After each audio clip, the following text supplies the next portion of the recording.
Oh, Sobat Hijau semuanya, selamat datang di dunia kelompok 1. Sobat Hijau, saat ini kami ingin bagikan cerita seru tentang pengalaman kami melakukan studi lapangan kinerja organisasi ke Provinsi Daerah Istimewa Yogyakarta. Utamanya, ke instansi Badan Perencanaan Pembangunan Daerah dan Biro Organisasi Sekretariat Daerah DIY. Kenapa kita ke Bapeda dan juga ke Biro Organisasi Seda DIY? Mau tahu? Pemilihan instansi ini dikarenakan Provinsi Daerah Istimewa Yogyakarta memiliki keunggulan dalam inovasi kinerja organisasi yang dibuktikan dengan diperolehnya penghargaan berkali-kali dari pemerintah Republik Indonesia terkait manajemen kinerja organisasi yang telah dibangun dan juga kualitas layanan publik, yaitu perolehan penghargaan dengan predikat AA atau tertinggi di Indonesia dalam implementasi sistem akuntabilitas kinerja instansi pemerintah atau SAKIP 5 kali berturut-turut, dan juga mempertahankan penghargaan predikat A dalam reformasi birokrasi.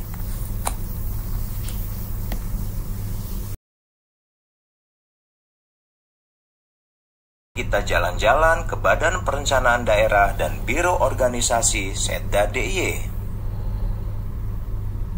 Nah, untuk perjalanan diawali dengan pelepasan peserta Diklat PKA oleh Ibu Kepala Pusat Diklat di Aula Pusdiklat Gunung Batu. Yuk, kita dengerin arahan beliau.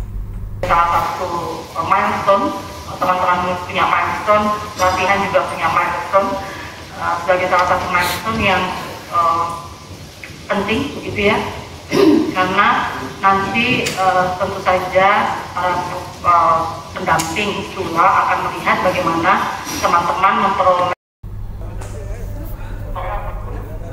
Setelah mendapatkan arahan, kita pun berangkat ke Jogja dengan bus ke Hotel Grand Mercure Daerah Istimewa Yogyakarta yang menempuh perjalanan sejauh berapa kilometer ya, dengan waktu tempuh selama kurang lebih 12 jam.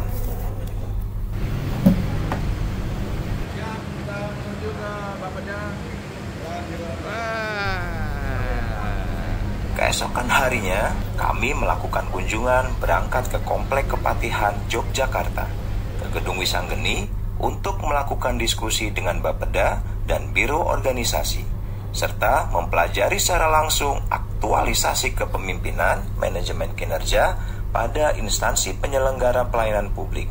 Ikutin yuk keseruan diskusinya. Mas Redwan biar melanjutkan matur Bapak dan Ibu, pada kesempatan ini di awal kami akan menyampaikan gambaran besar tentang praktek SAKIP dan juga RB yang selama ini dilaksanakan di PPDI. Tema besar studi lapangan pada pagi hari ini terkait dengan kinerja organisasi, sehingga kami akan menyampaikan bagaimana selama ini Pemda DIY memotret kinerja organisasi tersebut. Sebelumnya mohon izin kami memperkenalkan diri. Nama saya A. Swantoro, dalam keseharian lebih populer dipanggil Wawan. Selama ini saat ini ditugaskan di bidang pendalian. Kami didampingi juga oleh Mas Danang Setiadi.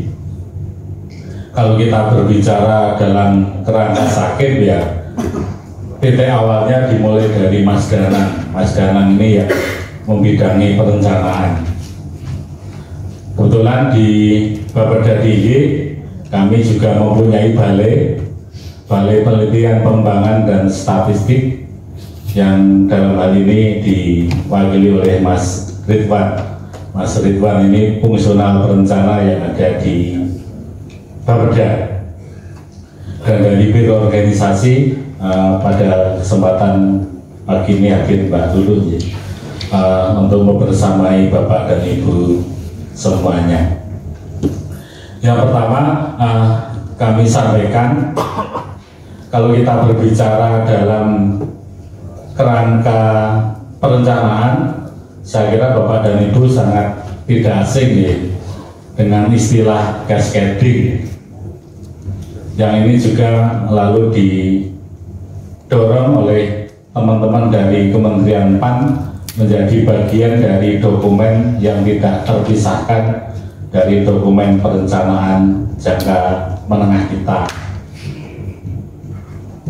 Di DIY kebetulan kami mungkin menjadi salah satu atau beberapa daerah yang menjadi pionir ketika pertama kali cascading ini dikenalkan oleh teman-teman dari Kementerian PAN. Di periode RPJMD 2012-2017, pada waktu itu Mas Danang dan teman-teman sudah mencoba menyusun cascading.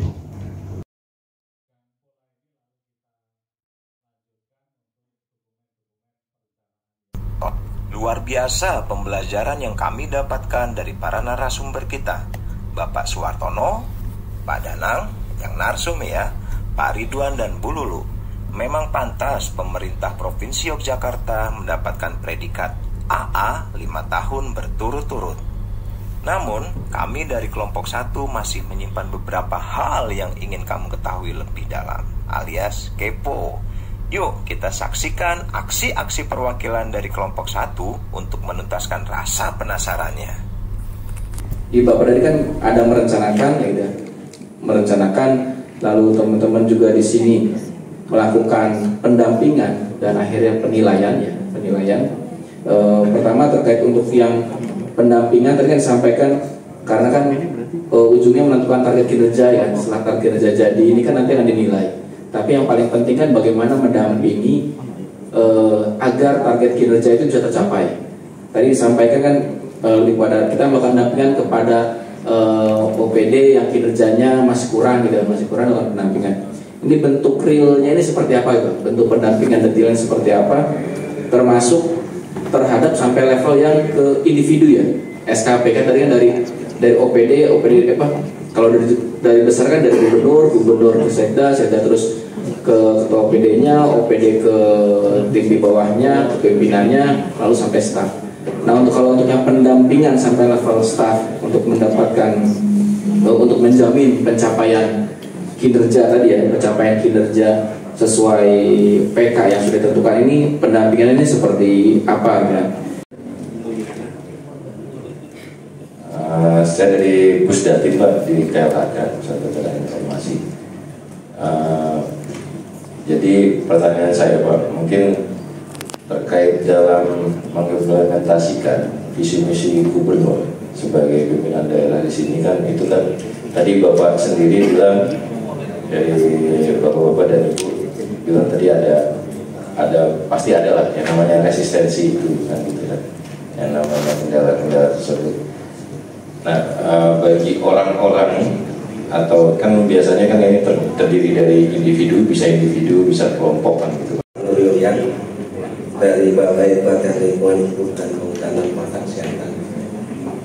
Sebelumnya kami ucapkan terima kasih dan apresiasi Bapak atas tanggapan pertanyaan-pertanyaan kami yang sudah kami susun dari kelompok 1 dan sebenarnya sudah terjawab semua. Namun ada sedikit hal yang ingin kami lebih ketahui terkait dengan bagaimana semua sistem ini bisa berjalan. Tentunya tidak lepas daripada peran sumber daya manusianya dan kiat-kiat apa saja dilakukan dalam menciptakan SDM yang smart, artinya smart ASN, sehingga aplikasi ataupun program-program yang telah ditetapkan bisa berjalan sesuai dengan harapan. Yang kedua, apakah ada strategi lain dalam bentuk knowledge management sebagai bentuk agar kegiatan atau program-program itu bisa tetap berjalan berkelanjutan, sehingga tidak ada putus gitu ya, tidak ada sesuatu yang putus ketika ada personel yang pensiun atau yang pindah tugas atau yang kemalangan, sehingga program tetap bisa berjalan. Itu terkait dengan keberlanjutannya. Saya terkait dengan tadi Pak, perubahan mindset bahwa efisiensi ini menjadi nilai tambah. Ini yang sepertinya agak berbeda ya dengan penilaian di kami. Efisiensi ketika mungkin outputnya 100 tapi kok masih sisa, ini malah ukurannya jadi nilainya tidak bagus gitu. Harusnya ya harus habis juga. Nah ini yang mungkin seperti itu yang sepertinya penting bagi kita juga untuk ditiru ya, Pak. Nah, efisiensi ini kan banyak manfaatnya dan ketika itu dinilai sebagai nilai tambah itu sangat luar biasa. Dan yang satu lagi mungkin menjaga ini Pak ya, konsistensikan program dan ya mungkin di beberapa tempat ada perubahan pimpinan kepala daerah gitu ya. Mungkin kalau di sini dengan Pak Gub itu adalah Pak Sultan mungkin ya, karena tetap apakah itu juga menjadi salah satu faktor pendukung gitu Pak, sehingga bisa tetap terjaga keberlanjutan program jangka panjangnya. Terus yang terakhir mungkin peran kelembagaan di lain mungkin belum sempat disampaikan ya. Kita tahu bahwa Jogja ini gudangnya orang pintar-pintar Pak gitu. Apakah peran dari akademisi dan lain-lain juga mewarnai perubahan birokrasi di pemerintah di mungkin itu saja. Terima kasih Pak. Kemudian perjanjian kinerja tidak tercapai, apakah ada pertimbangan dari segi itu pada saat penilaian 3 bulan sekali itu Pak terhadap OPD maupun bidang jajaran ke bawah. Yang kedua, gimana cara kalau kita menilai berdasarkan kriteria yang sudah diatur itu, tapi takut ada subjektifnya Pak. Gimana cara menghindari karena ada resistensi tadi itu lebih dekat dengan itu sehingga nilainya tinggi ini gitu. Gimana cara menghindari itu? Kemudian yang ketiga Pak, kalau yang kinerjanya tinggi, jadi ada tepuk tangan, ada penghargaan, ada reward dan punishment Pak ya. Selain dari itu, apakah kepala bidang, kepala OPD atau kabin masih ada nggak budaya itu di DKI untuk memutasikan Pak ya? Jadi di lingkungan sebelah itu kalau tidak tercapai langsung dimutasikan di tempat yang kering gitu ya. Masih ada nggak budaya itu di DI? Itu aja Pak. Terima kasih. Assalamualaikum warahmatullahi wabarakatuh. Waalaikumsalam warahmatullahi. Waktu 3 jam tidak cukup untuk menuntaskan rasa penasaran kami dari kelompok 1. Semua informasi yang kami dapatkan, kami tuangkan dalam laporan Stula. Yuk, kita intip kerja bareng kelompok 1 bersama Coach dalam penyusunan laporan Stula.